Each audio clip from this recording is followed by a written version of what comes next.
Mrs. Richardson, it's a real pleasure for me to have this opportunity to talk to you, and especially about this story, about the ghost of Charron Lake. But being back in the museum, being next to the parts of that plane, must bring back a lot of memories for you, because you and your husband were so instrumental in finding this plane. Yes. So what kind of memories does it bring back for you? Oh my good gracious! When I woke up this morning, I started to think about it, and there were just so many, just little moments that were special, and people that we met, the crew that was here looking for the plane, and I still am in touch with some of those people who were out here finding it. Wow. And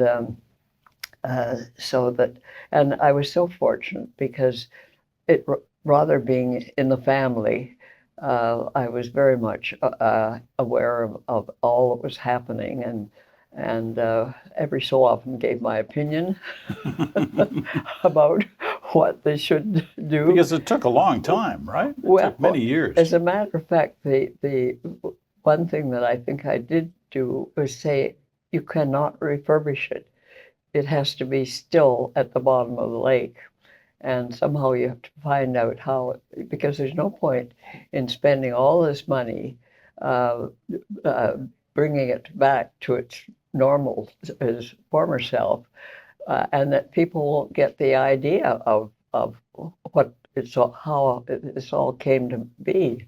So that idea was accepted, and and that's one of the reasons we see it as it is, right? Exactly. What it looked like on the floor of the lake. Yes. 75 years on, roughly.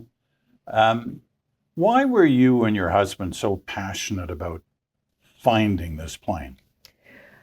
Well, it had been George's father's, and he himself learned to fly a helicopter.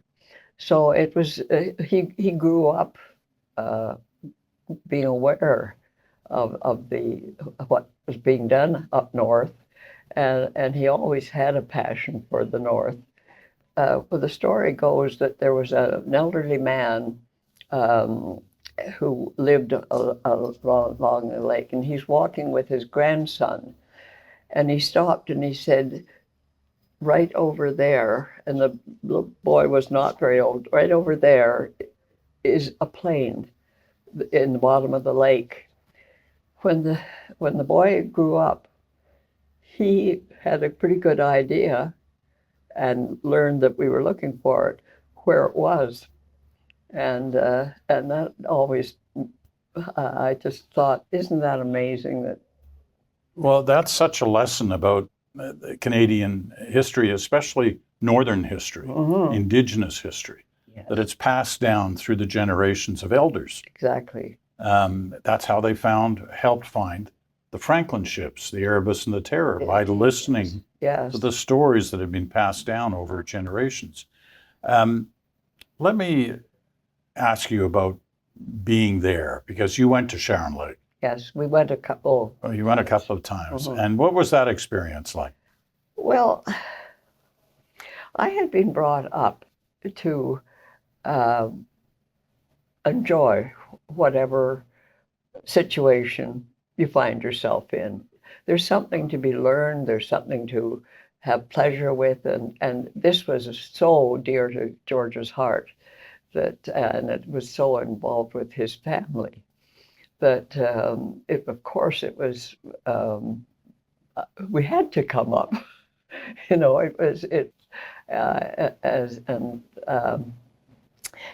Meet the people that were volunteering their time to find it, and the whole ambiance of the whole venture was very exciting and very satisfying.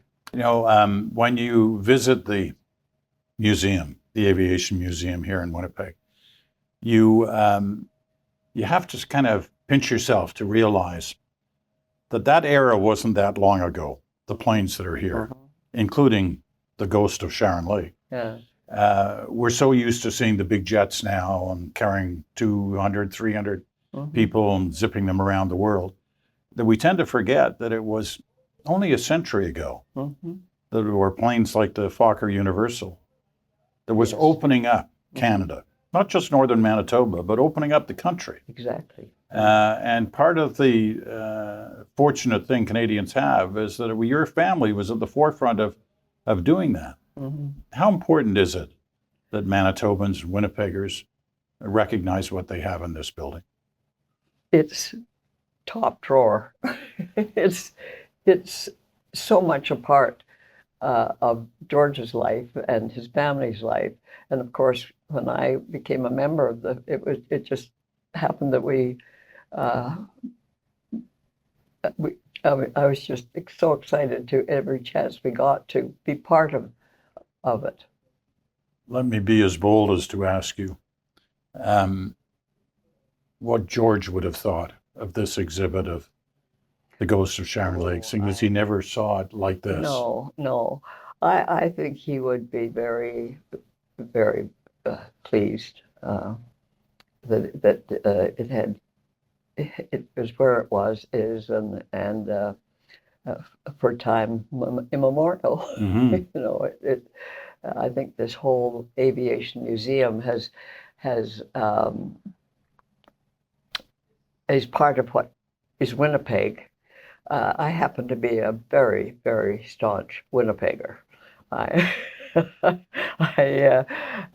never wanted to live anywhere else because the people here and what happens here and what they make happen is always ongoing, and people are just so involved in so many ways in making the city what it is, and I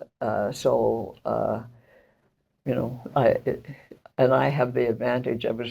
When I woke up this morning, I enjoyed lying there and thinking of our visits here and all the things we saw and the people we met, and just feeling very happy that it had come to fruition, so I think George would be extremely pleased. Well, Mrs. Richardson, it's been a pleasure and an honor for me to talk with you. And part of the reason Winnipeg is as great as it is, and the people like you want to keep living here, is because you've contributed so much, you and your family. I think that Winnipeggers are going to start, when they hear more about it, they're going to come and enjoy it, and the fact that we can even have weddings in the building.